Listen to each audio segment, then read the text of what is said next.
Now that you're sitting comfortably, I shall begin.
How long did it take you to learn how to do it?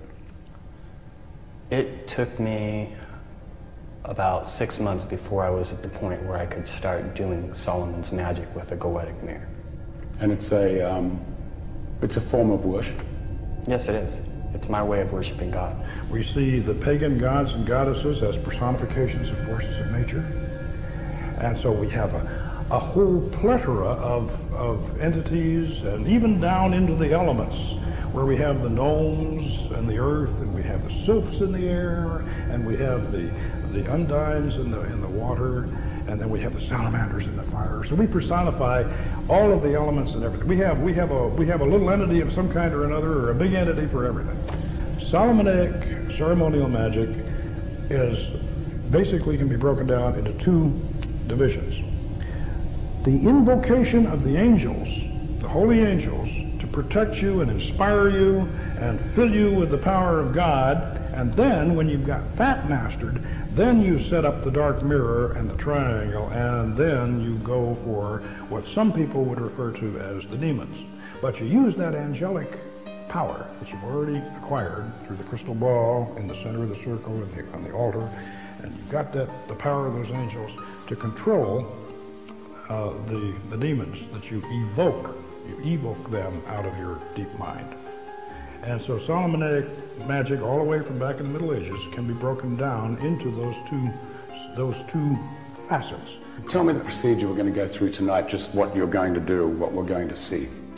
What you're going to see is the evocation stage of Solomon's magic. This is the advanced stage after you have gone through the series of angelic invocations, which we're not going to specifically do tonight. They've already been done.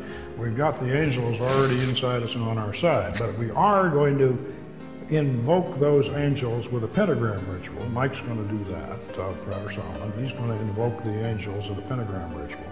Then I'm going to open up the psychic centers, because we are, as far as I know, we are the only lodge in the West that has a full operating system of chakras. We have all the planets and the spheres of the Kabbalistic tree of life right in one straight line. So we operate that way. So we're going to have a ritual after Mike does his pentagram ritual and establishes these four angels that we're talking about and gets them to protect us and cast the circle. Then I'm going to open up the particular sphere that we're working in, the lunar sphere. Then from there we're going to go on up to the sphere of Jupiter. And then we're going to circumambulate around the circle, the magic circle, clockwise, sunwise. And then we're going to get on that mirror, and Mike is going to be staring into the mirror, and I'm going to sit behind him as the Magus, and I'm going to conjure, and he will go into a trance. We'll both be in a trance, actually. Before I'll ever do an operation, I usually know what spirit I'm going to do, and my mindset will already begin to be geared towards that spirit, and I'll already be interacting with the energies of that spirit. And then by the time I do the operation, the spiritual energies from that spirit will actually come inside of me, to the point that I'll be able to look in that mirror, and my reflection will actually morph into the spirit that I'm having a conversation with.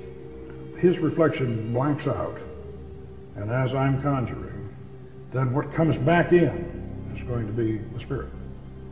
What does it feel like? Are you aware of what's happening, or are you in a total trance? Can you remember what's happened? I am aware of what is happening, but there is somewhat of a transformation that does occur. So what's inside of me isn't really what's me speaking. It's these ideas that are pouring through me from a foreign energy, and these foreign energies will begin to express themselves in their own unique ways that I'll eventually realize are not my own thoughts. When we videotaped the actual summoning of the spirit in the temple, there were no rehearsals and no retakes. So what you're about to see is real, shown exactly as it happened. And in my professional opinion, it's one of the most remarkable documentations of a supernatural event ever recorded. It lies in the Book of Spells.